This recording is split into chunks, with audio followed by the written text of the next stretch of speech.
I saw some politicians said that there appears to be a foreign element behind what's going on the universities.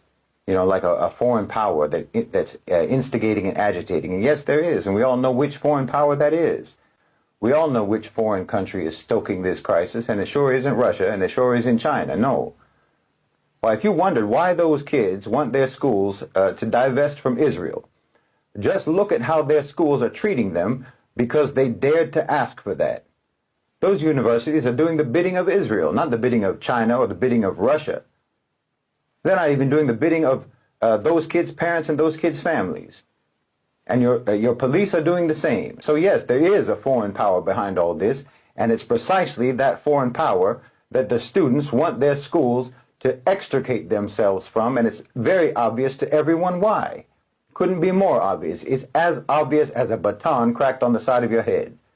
Look, on these campuses, like in Harvard and the Ivy League campuses and so on, you had demonstrations against Russia and in favor of Ukraine. You had that at the Ivy League schools. You had protests against China over Xinjiang and so on. No zip ties, no arrests, no 550 kids going to jail. No. But the moment they start demanding that their schools stop partnering with Israel over a genocide, and all hell breaks loose. There's no mystery about what foreign country is driving that. I mean, you're having protests at MIT. Do you have any idea what MIT is? MIT is basically a wing of the Pentagon. It's an incubator for future policymakers at the State Department. But the Zionists should have seen this coming. I said it before. They should have seen the writing on the wall in 2020 when this same generation was going around knocking down statues of slave owners and colonizers. They let you know how they feel about that, what their stance is about that. They want nothing to do with colonization. They want to disavow that history. So if they want to distance themselves and disown colonization in their history, what makes you think that they'd be fine with being associated with colonization that's going on today? Because that's all Zionism is. It's nothing but Western colonization, and it always has been. This generation didn't have a chance to try to oppose slavery and colonization a century ago or 2 centuries ago. So they just pulled down all the icons of slavery and colonization, everything that they could find. They tore it down. But right now, today, they have the opportunity to actively oppose and fight against present-day colonization in Palestine, and that's what they're doing. I mean, seriously, how could you not see this coming? Were they subtle in 2020? Of course this generation is going to fight you. Of course they're going to reject Zionism. Of course they're going to oppose genocidal colonization.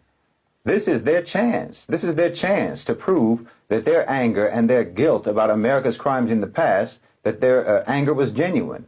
This is their chance to prove to you, to themselves, and to the world that they meant it in 2020 when they knocked down all those statues. This is their chance to manifest the virtue that they were signaling 4 years ago, and that's what they're doing. And the knee-jerk reaction of your so-called civilization, your so-called culture, that's so addicted to colonization and so addicted to brutality, their knee-jerk reflex response is to turn vicious, to turn ugly, to turn oppressive and violent against anyone who's trying to cure them of that addiction. But this time, you're attacking your own future leaders. You're attacking your own precious babies of the elite. And this is just how wild and incurable your addiction is.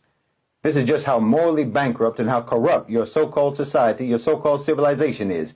You're willing to sacrifice your own young, your own heirs to power, your own successors to the imperial throne because of your insatiable thirst for the blood of the colonized. You're too drunk on the blood of your victims to know that you are too drunk to lead anymore. These students are trying to tell you, friends don't let friends commit genocide. But then you just turn your blind fury against them. I'm telling you, your power structure is cannibalistic. We're witnessing an American meltdown in real time. It's a tectonic shift. The epicenter is in Gaza, but the shock waves are shaking the foundation of American power. Every time the Israelis launch a missile, I'm telling you, it lands in the United States. And if things keep going the way they're going, before too long, there isn't going to be anything left standing in that country.